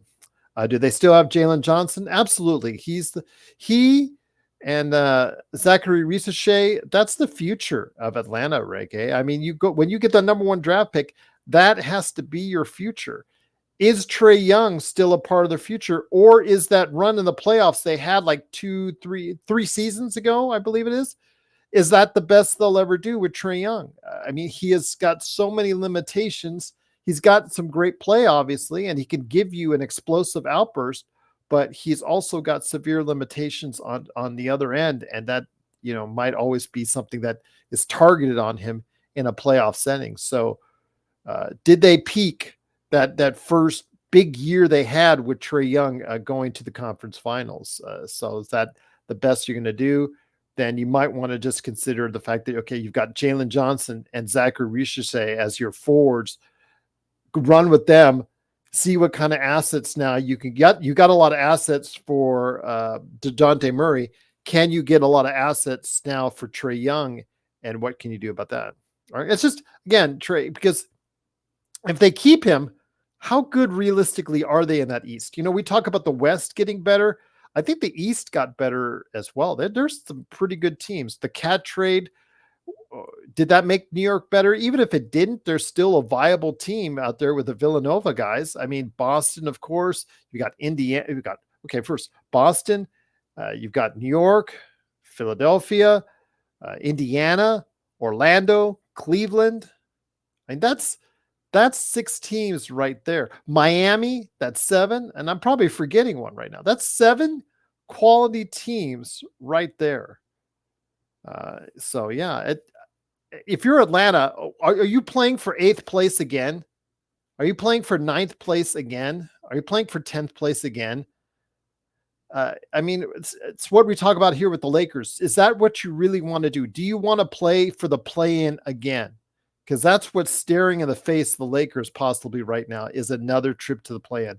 And how good did that do you? That it worked once by getting all the way to the Western Conference Finals. I don't know if it'll work again for the Lakers, and that's the problem. Brian says the Lakers are wasting AD, not putting him in a position to be successful. Well, I'm trying to tell you that. That's what I'm trying to say. I don't know why you would keep him on the outside, Brian. I just don't know why. I would have him on the inside all the time in his comfort zone where he's most proficient all the time. If you have him out at, for 15 to 20 possessions out at the top of the key or on the wing, I just defeats the purpose of having a 6'11" guy that can do the things that Anthony Davis can do on the inside. Bloodhound says, I don't know what to make of the Cat trade. I think it all depends on Cat's health. If, Cat can do a lot of the things that DiVincenzo did as far as stretching the defense, but, he's not a defender. So Robinson would have to come back. If it's Robinson and Cat, that's a pretty good tandem as far as your front court is concerned, Brian. But there'll be the temptation by the Knicks to trade Robinson once he becomes healthy. What is it, December, I think, or January? I think the team announced that he's not going to be ready until December at the very least. So let's just assume January. But yeah, if he comes back, that's a pretty heavy duty center lineup between him and Cat. You could realistically even go big and have Cat at the 4, in certain lineups and certain schemes, things of that nature. So, and then you have Robinson do the heavy lifting on the rebounding end and defensive end. So I don't know. I would not automatically try and trade Robinson if I was the Knicks once he becomes healthy, whenever that is. But I'm a big fan of DVD as far as his season last year. Last season, he showed me a lot. He showed me that growth as a player, and he really, really gave you. He showed up for the playoffs. He showed up for the playoffs, and he played really well. Remember that big 30-some-odd point outburst he had in the playoffs last season? That shows a lot of guts to me, and to do it in the bright lights of the MSG, and yeah, that's, to me, that might be the one that hurts the Knicks the most as far as their depth is concerned at the wing. As far as having that depth, and then also I think the fact that all those Villanova guys were looking forward to playing with each other, and then all of a sudden before it even starts, you send one guy away. I thought that. I don't know how that will affect the chemistry on the team. Probably not too much, but yeah, DVD as a player, I'm really high on. Randall, again, he's got that funky system where he's an isolation guy. He needs the ball to be effective. He needs to be able to get some space and be able to do his thing, dribble. I don't know if it works well in the confines of a Minnesota offense. I don't know how long Ant will like it. That's the thing. If Ant doesn't like it, Randall is not long for Minnesota. So we'll see what happens. But also gives some more playing time, I'm assuming, to Naz Reid. And Naz Reid, he has to step it up as well. Reggae Joe, thank you so much for the super chat. I truly appreciate it. It's always good to have. It's most appreciated. Thank you again. When's our first preseason game? It is Friday. It's this Friday. It's coming up in Palm Springs. I believe it's against Minnesota, if I'm not mistaken. So we will be back. I know Joe will be here after the game. I'm going to, it's one of the things I wanted to tell him today is that looks like I would like to, I know a lot of people have been asking for it. I've received a lot of requests for Joe to bring back the Lakers as far as for him, the nightcap and after the game. And I was going to ask him if he wanted to do a solo nightcap with him on Friday. And hopefully if that's the case, when I get a hold of him, I will be looking forward to going ahead and passing that along. So we'll see what happens. But yeah, the nightcap should be coming back this Friday. Game's at 7:30 p.m. Pacific time, which means the nightcap would probably be on around 10. So definitely looking forward to it. Yeah. I'm a baseball fan. I used to be a Dodgers fan when I was growing up. I tell this story all the time here on the show. I was a Dodgers fan. Was growing up in the days of the Dodgers infield of Say, Russell, Lopes, and Steve Garvey, who's running for a Senate seat in California. Yeah, that was my big deal back in the days. And then I became an Angels fan in the late 90s. Then they won their World Series, but then the Angels have just disenchanted me. So I'm thinking about going back to Dodgers and getting, starting rooting. I'm rooting for the Dodgers anyways because Ohtani. Who cannot love Ohtani? Ohtani, he's such a great player. The guy is just trying to do right in this world. And he's, he did have he had his faith in the wrong people. His interpreter is doing some shady stuff, as we all found out at the beginning of the season. And this season could have gone awry for him with that kind of distraction. And look at the kind of year he's had. So kudos to him and kudos to the Dodgers. And again, if the Dodgers win, as Empire Jeff will say, even Joe Soro might have to give Dave Roberts some credit, even though he said he wouldn't. So Brian says Randall should be a utility double-double guy like Aaron Gordon. He kind of is. I think he is when you realistically look as far as points and rebounds, because he does average close to 8-9 rebounds a game, Brian, I think. But yeah, his game is just, it's not suited for today's NBA very well. It has to be a right fit because if he's getting his, does the rest of the team get theirs? If you understand what I'm saying, because he takes up so much time off the clock and so much off the ball that, when he gets it, he's in isolation mode. He's trying to do a one-on-one. He's trying to break you down. He's trying to, how many offensive fouls did he get when he was a Laker? That's something that he always was privy to doing, and he's still privy to doing. He's still a lot of times like comparison to a bull in a china shop. So yeah. Jeremy doing good. No Joey, I guess. So I'm going to be heading out here in a minute too. I kept it on for 90 minutes for you. I wanted to go ahead and make sure you guys got an update what's going on Lakers training camp day one. Xbox says, anyone else here think Joe Soro is Reggie Joe? No, Reggie is, I don't think so, but because I don't think Joe Soro is much of an OKC fan outside of just admiring what the organization has done to run the team. No, Jeremy, I try to reach out to him. Usually our communication is very good. But today, for some reason, it's not been available in the past few hours. Was earlier today. I don't know what happened tonight. So I'm hoping he is well. He is okay. If you're in Temecula and you know where Joe lives, reach out to him and make sure he and his family are okay. No worries, Jeremy. Always glad to have you here, my friend. Much love always to you, my friend. Yeah, rewatch indeed. If you don't mind me babbling, but I do give you the updates on what went on and what was talked about. It was a relatively uneventful day. It's the usual day one training camp talk about, oh man, this guy was doing well. This, like Max Christie. The only thing that was kind of concerning to me was JJ saying he's going to start leaning in on early a 9-man rotation. And he named off some of the players that were possible ideas in the rotation. He mentioned Gabe Vincent, Jared when he's healthy, Vanderbilt when he's healthy. Jackson Hayes, Max Christie, Cam Reddish, and JHS as players vying for bench rotation spots. He also noted he was likely forgetting a player, and I was just kind of irked that he's got a 23-year-old rookie that is supposed to be really good with his stroke that you might want to start playing sooner rather than later because he's not a young rookie. He's an older rookie, so giving him the playing time early might be exactly what he needs, but he wasn't mentioned in JJ's conversation today. So Jeremy said, I went back and rematches the media day. Jerry Vando and a couple others looked like they hated being there. Yeah, Jeremy, we talked about it yesterday. Absolutely. He absolutely did not like being there. It's funny because Henry from Courtside Lakers on Instagram, he noted that first. And big shout out to you, Henry, and also you, Laker Nick. Also, always love what you guys do for us behind the scenes. He mentioned that first about how badly he did not want to be there. It was the look in his face because, that's all all he was going to be asked about was his injury status and his 2 surgeries he had on his feet this off season. It was pretty disappointing to see his reaction.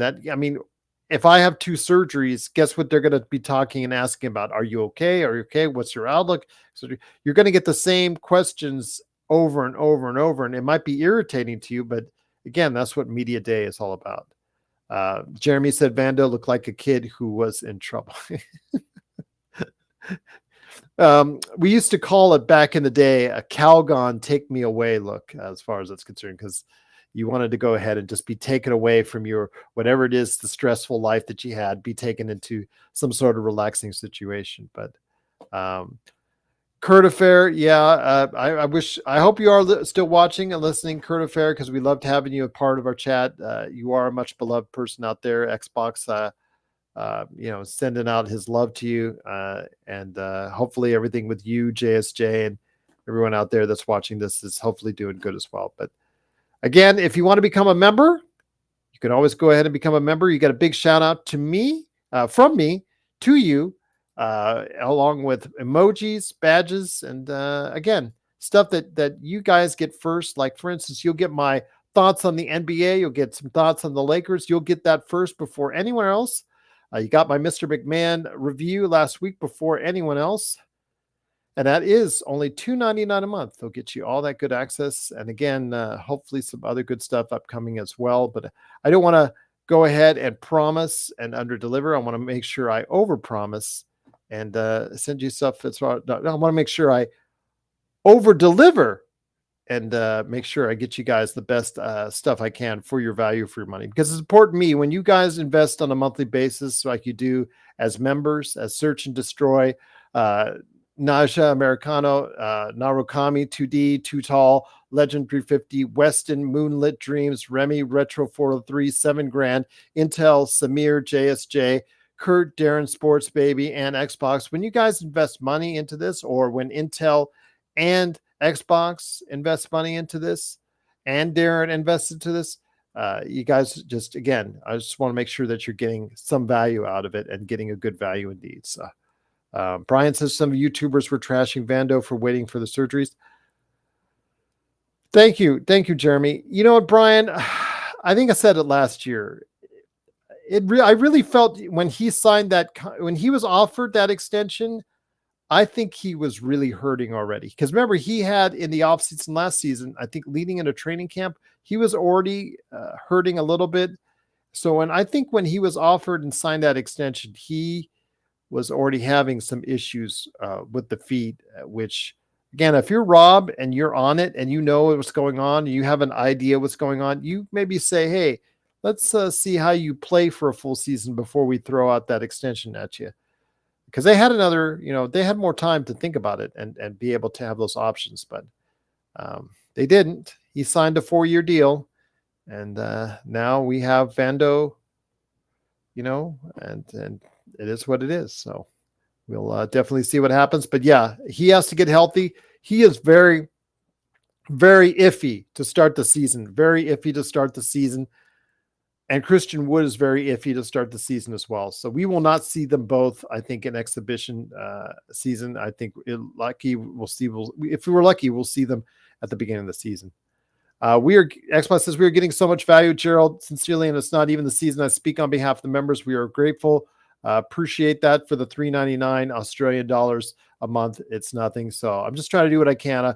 YouTube asked all these channels of recent note, just behind the scenes, not going to BS you guys. YouTube asked us to start promoting the memberships because they saw what Patreon was doing and other membership companies like that. And they wanted us to try and promote that on our own. And they wanted to start giving the shout outs to memberships and started providing some perks, et cetera, et cetera. They wanted these channels. So that's why you're hearing me and all these other channels in the past month start promoting memberships and the membership programs. So they asked, I've been doing it, and I'm very grateful for anyone who decides to become a member and say, if you're investing your time and money into me, I'm going to try and do the same for you as well. So Jeremy says, Jerry, who are betting against to sign Vando again? Yeah, same thing. Who are we bidding against to sign Vando? Who are we bidding against to sign Gabe Vincent? Was he really worth that kind of money? I mean, off of a sketchy playoff, when he was with Miami. And then the biggest one is Max Christie. Who was going to be offering Max Christie that kind of money? I mean, the money was drying up in free agency at that point in time with other, with all the money and the people, these teams afraid of going into the second tax apron and all that. Was it really a need to be, that much on a year by year basis for a guy who has not proven himself yet to be a consistent player, rotation player in the NBA? Now you're asking him to be a consistent rotation player in the NBA, but you didn't before. He wasn't before. So that's a problem. And the reason why I say is because if you made a couple adjustments, you could have freed up enough money to sign Jonas Valanciunas, a big guy who most of the Lakers fans wanted out there as far as somebody in the middle to provide some extra size to help out AD. He was available, and because I think he signed a $10 million deal, 3-year, $30 million deal, I think, for Washington. Could have made the effort to try and look into that if you really thought about shoring up some things, but okay. And then maybe offered a 4-year, $10 million or $12 million deal. If you'd have offered Christie a $12 million 4-year deal, would he have taken that? I think he might have. But Jeremy says Christie is getting paid almost as much as Reeves, and he hasn't proved anything. And it's insane. Dwight Smith, what's up? How you doing? Glad to have you here. Truly appreciate it. Again, we were just wrapping up here. It is Lakers training camp day 1. Tomorrow, day 2 at UCLA Health facility. Lakers training camp. I miss those days, like I said, that they were doing it from Hawaii. It was really kind of cool when they start out their training camp in Hawaii, but oh well. I guess El Segundo it is. And then they start the exhibition season on Friday at 7:30 against Minnesota in Palm Springs. Jeremy says, so many questionable signings extension. I just find truly bizarre. Jerry, yes, Jeremy, you and I both. I could go on all day, and we have on the show in regards to the questionable signings and trades since the Lakers won the bubble title. Even before then, some of the mistakes, I think that still haunt them, like the Zubats trade. I thought, and I don't know, I know that was not all Rob. I know that was Magic and Rob together making that trade. But yeah, that was pretty disappointing. Brian says Lakers are about winning now equals hold my beer. Indeed. Jeremy, all we can do is be like Laker Tom, be positive. I would like to be like Laker Tom's positivity. I would like that, but I can't do that blindly, Jeremy. I cannot do that blindly. I cannot say that JJ Redick is a good coach when he hasn't even coached an official game yet. I don't know. I don't know how he is, good or bad. I just go by the little things that he says that, there's some little things that concerns me. But again, ultimately, if he has got the team winning and competing for a title, you can't say anything wrong about that as far as what he would be doing then. So that's all we want. All we want right here from the Lakers Fast Break is the Lakers to be in a position to win number 18, because it should always be like what Max Christie said. And Max Christie was, I give him credit again.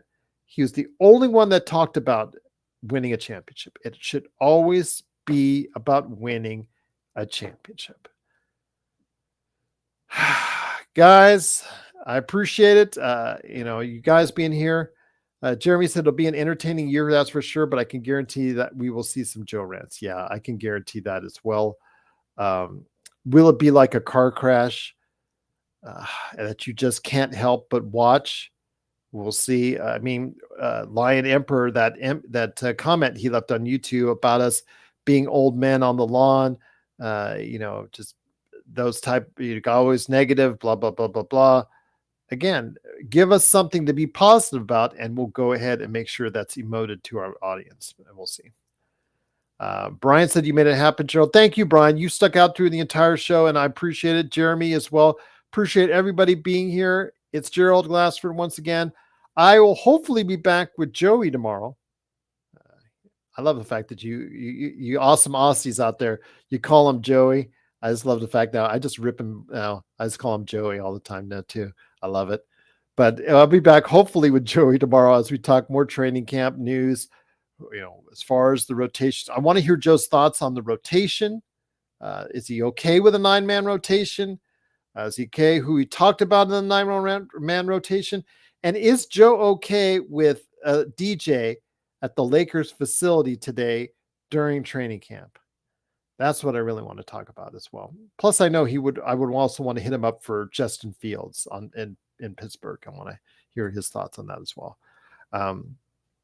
Darren says training camp should be a full week before any games. I agree with you. Darren. This 3 days, and then all of a sudden, right into exhibition. I don't know. I don't know about that. I think it'd been about a week, 10 days before you actually do that personally. But, they've been working informally out there in the UCLA Health Facility. I mean, they were already talking about Bronny getting schooled by Braun already on one-on-one as far as is concerned beforehand, informal workouts and whatnot, leading into media day.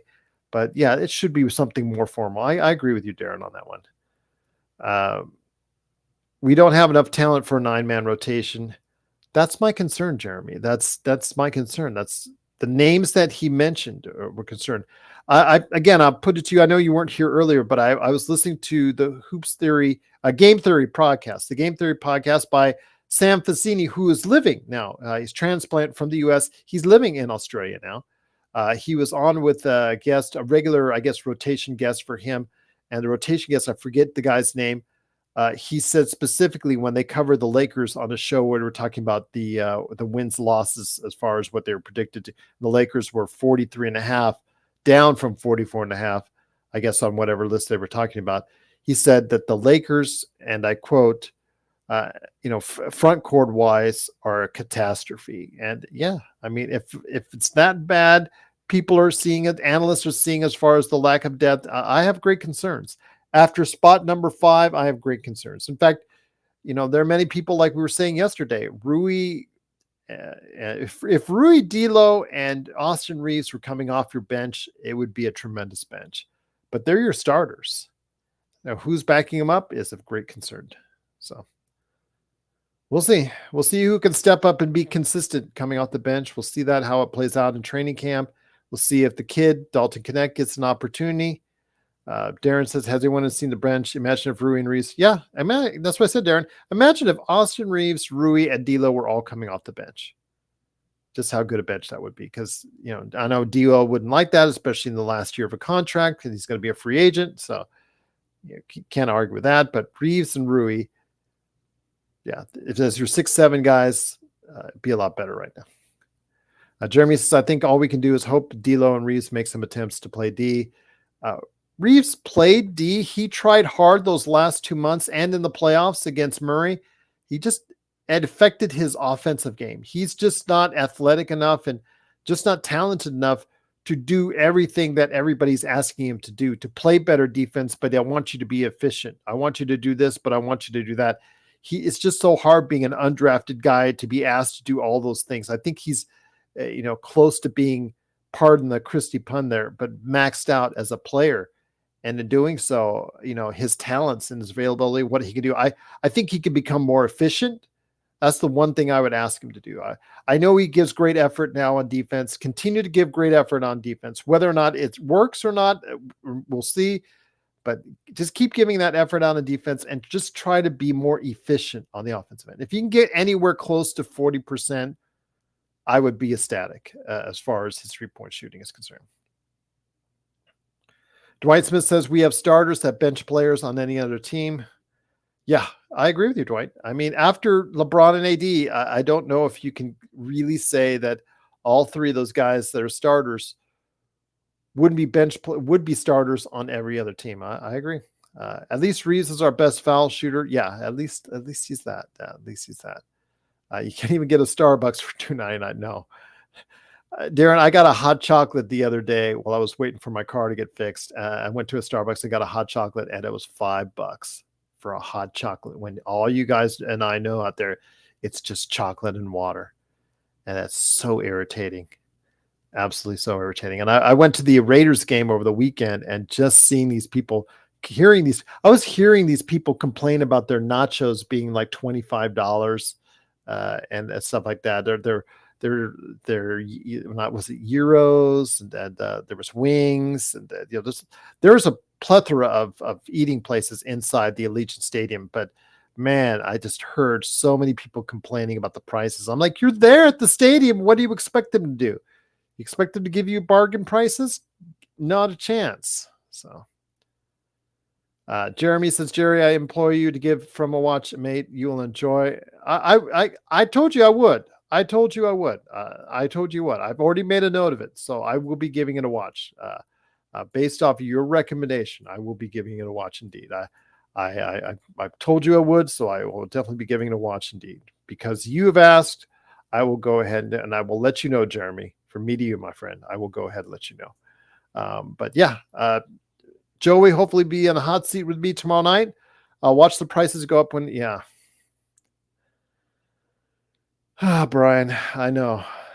I'm aware of the news, and I just hope humanity finds a way to find the voice of reason, and we don't go down that road. But yeah, I can't. No guarantees in life, and there's no guarantees that we'll stay a peaceful country. So we'll see. I can only hope that cooler heads will prevail. All right. It is, of course, the Lakers Fast Break. Truly appreciate you being here. Truly appreciate you watching and listening. I will be back, hopefully, with Joey tomorrow.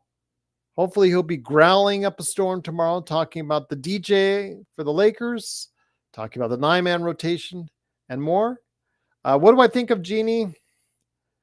You know, she's a very nice lady. But we were really rooting for her at the time when she was having the battle with the brothers, because the brothers, obviously the one in question was really just not ready or fit to be running the franchise. We thought she had a better head about the business and better way to interpret the business. And from a financial standpoint, maybe she's running it just fine, but obviously leaving it in the hands of Rob Pelinka, it speaks for itself. I mean, yes, she has the one championship. She has the second playoff run that went to Western Conference Finals, Dwight. But in the years that she has been owner or general, whatever, governor of the Los Angeles Lakers, there's been more losing seasons, and there's been more non-playoff appearances than actual playoff appearances, and that to me is the most important thing. So we'll see what goes on. But Dwight says, Darren says, do I get to wear a members only channel? Oh my God, it goes back. That goes way back. I remember those days when members only jackets were the thing. And they were not the thing to me, but yeah, they were the thing. Jeremy says, how long has she been the majority owner now? 10 years off the top of my head. Right around that time, 10 years. Let me see. I'll look it up. Hold on before we go.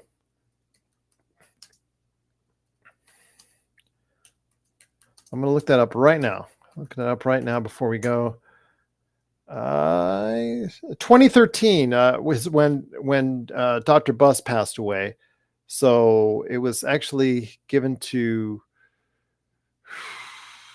as far as Johnny. Yeah, I think it's Jim Buss. Yeah, I'm sorry. Jim Buss was, as far as it's concerned. Yeah. And then he tried to run the team. You saw how that went. So I think it's about 10 years now, about 10 years. And it's not been consistent. And that's something I think Lakers fans, we're spoiled. When you win 17 world championships, you become spoiled. You're used to winning. You're used to winning at a high level, and you're expecting championships.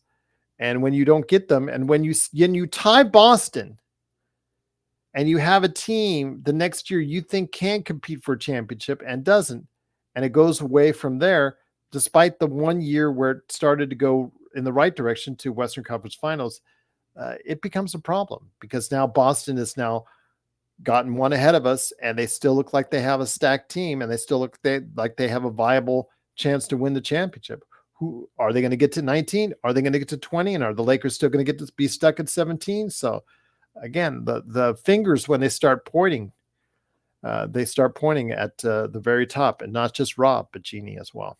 And when she's on talking about her wrestling organization at Comic-Con, and talking about, what she wants to do to promote them. And it kind of concerns me that, is she paying the most attention, or how much attention is she paying to the day-to-day operations or the running of the franchise that her father loves so much? And because father he was very involved with the process, but he also had the right people to guide him through that process. And I don't think she has the right people to guide her through that process. And we'll leave it at that. So I don't have any malice towards her. I've heard she is a great person. I know she was Big Baby, who I've interviewed on the show before, Big Baby Sports Channel, a really good kid.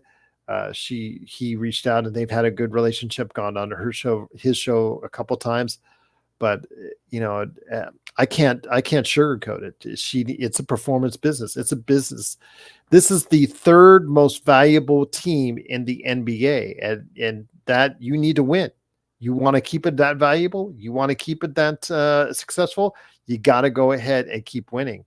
And if you don't, maybe you should look at selling the team. Maybe you should look at other options. Maybe you should look at just cashing out, asking for $10 billion, seeing if somebody will pay it, and move on. And that's maybe that would be the best option now, because I think if she asked for $10 billion, she could get it. We'll see what Boston goes for. If Boston goes for 5 or 6 or 7, and then that bidding war for Golden State, New York, or the Lakers could go even higher than that. And I think if she asked for $10 billion, I think she could get it. They are behind Golden State and New York. New York is the most valuable, Jeremy. And as we talked about, I think it was last night's show, Joe and I said, because not only he thinks it's because they also own, the owner also owns MSG, but it's the franchise. New York has the franchise because of its location. The Knicks are the number one most valuable franchise. And a lot of it probably has to do with MSG. Golden State, since Curry came there, their value has skyrocketed, and then they moved into the Chase Center, which obviously it makes it even more valuable. And the Lakers, they don't even own the building that they're in. Just imagine if they had their own building like the Intuit Dome with the Clippers. I think at some point in time, if the Intuit Dome really goes off and is successful and becomes really popular in LA, and you guys in SoCal, you guys got to tell me if the Intuit Dome becomes the place. I know they're getting some premier concerts already. Then maybe Jeannie will get jealous. Maybe we'll say, I got to have something myself. Maybe she'll go to the city and say, you know what? Where's my arena? I need my arena. Staples Center is 25 years old. I need something else. But we'll see. We'll see. Darren says, or give AD to the Knicks to block Boston. They don't have any more assets, Darren. That's the problem. We would have to get back Cat in the trade. They don't have any more number ones to give up. It'd be all second round draft choices. If we're giving up AD, I want a lot of first round picks. Jeremy, can you see Jerry? Can you see AD asking out when Braun retires? I think I can. If it goes wrong this year, I can see him asking out. I can see him asking out this year if it goes bad. I can see if LeBron gets hurt or him and LeBron start becoming too much of a family affair with Bron and Bronny, and it starts detracting from the team, and you and I can see that. He may be behind the scenes saying, this has got to change. I want out. So when does Jeannie address the season? Haven't heard her say a word. Yeah, the only words I've heard her say recently is regards to her wrestling federation, her wrestling, Women of Wrestling, that is on the CW and on, I think, as far as running 24 hours on some of the like Mubi and all those other stick channels that you can get on or smart TV channels that are on and available. So, yeah, I have not heard her say one word about the Lakers, which is very concerning indeed. But I'm sure she'll have at some point in time a sit down interview, a one-on-one with a ESPN or something like that. They'll probably go ahead and get the standard answers from there. So, what Joe looks for. Joe looks at it as Instagram and watches her walk her dogs. So, and talks about that. AD and Cat would be devastating. Kentucky rising up again. They have Villanova and they would have Kentucky. Imagine that. But I don't think they could have, even the Knicks would want to pay that kind of tax bill, because remember, Cat is like $220 million over the next 4 years. Apparently AD and Braun are like best friends outside of ball anyways. Yeah, but remember, Jeremy, there was that rift when LeBron got the scoring, championship all time, and you saw AD was pounding. He apologized for it later on, but maybe there are those little things sometimes on the court that LeBron may do that might irk AD. But we'll see. We'll see how well it goes. Again, they both have to be healthy. If this team is to do anything this year, both of them have to play the same amount of games or more that they played last year. Yeah, and we'll see. We'll go from there. Darren says Aaron Flo starting means Vando is a necessity. Yeah, but we don't know. We don't know if he's going to start the season. He's very iffy right now, but we'll see. We'll see how it plays out.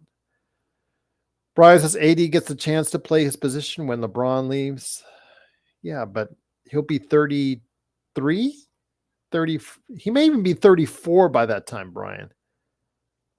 I mean, he's 31 now.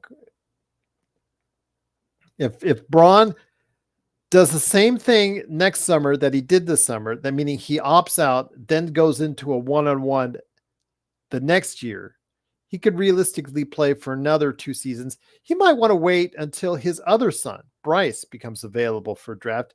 And then a lot of people who say he isn't as good as Bronny, we can actually see if he is from there. So we'll see. He might want to play with both of his sons. He played with one, why not the other? So what teams could I see giving away a haul for ADs anyway, Jerry? Ironically enough, if AD were available on the market right now, ironically enough, New Orleans would be the team I would call first, because when you're playing Daniel Tice as your center, you desperately need a center. So that would be, I know it's ironic out of all ironies on that. And they still do have one. Well, actually, they don't have the Lakers' choice, first round draft choice. They gave it to Atlanta, but they do have a ton of cap space. I mean, they don't have cap. They do have a ton of draft picks. They do have the cap space. If they looped it in, we'd probably have to take Brandon Ingram back of all individuals to come back on. But I would ask for Jones. I would ask for Murphy. If I get Murphy and Jones in the deal, I'd think about it. With some first round draft picks there, I would think about it, because Murphy and Jones, I think, are really good. Again, we'd be stuck with Ingram again, but maybe CJ McCollum on top of that. But if I get Jones and Murphy on that, I'd think about it. But I mean, Jeremy, you asked me who I'd ask first. I'd ask them first, because that's the team that has the biggest hole right now at center. With New York supposedly filling it up now with Cat, that's the first team right now that needs a center right now. Unless you want Memphis. Memphis, if Edey doesn't work out as a rookie playing center position, guess what? They need a center. So we'll see. You get Triple J, Desmond Bane, and some firsts coming back. We'll see. Yeah. Darren said he was the MVP of the 2020 finals and playoffs in general, and the crybaby had to steal it away from him from getting 40 dropped twice. Embarrassing. Yes, it is. All right, guys. I actually went an hour longer than I thought I would, but I'm glad I was able to entertain you guys, and truly glad to have you here. It is Gerald Glassford. Thanks again for watching, listening. Truly appreciate it. Again, if you want to become a member, you're more than welcome to do so. Big shout out to all of our members. It's $2.99 a month, or at least subscribe. It does help us out. We're looking to get to 2,000, 3,000, 4,000 subscribers. We're trying to get there in that hemisphere. I know, like, was talking about Lakers in 5. I can't say anything really bad about Lakers in 5, because Lakers in 5, they've got thousands of more subscribers than me, and they're doing a great job there, as far as it's concerned. So I got to give them all the props in the world for everything they've done in doing that. They've done what they needed to do to get the subscribers they need, and hopefully we can get there one day as well. So we will. Darren said they voted for Olympic MVP before the last 2 games. Yeah, but then Curry was struggling so badly for those first few games. He didn't show up until the last 2 games. So, yeah, we'll We'll wait and see. I don't think that, though. I know there's rumors that people talk about Curry and LeBron teaming up at some point in time. I just don't see it ever happening on the floor. I think they had their opportunity at the trade deadline last season, and LeBron said no, and I think that's it. All right, everyone. It is 2 hours. I think I'm going to head on out, but I will be back tomorrow to talk day 2 of Lakers training camp, and I hope you'll be back to join me. I will be back to join me, and I hope Joey will be back to join me as well. But looking forward to hearing your thoughts in the comments below. Like and subscribe. Become a member today of the Lakers Fast Break Podcast. Good night, everyone, and stay safe.